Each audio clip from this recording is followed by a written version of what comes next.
والشمس وضحاها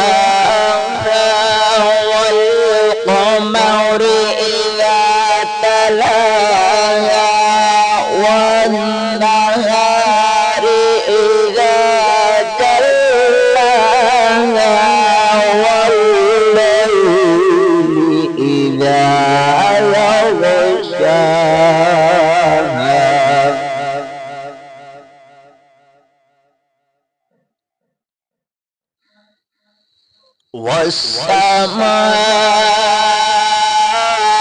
والسماء وما بناها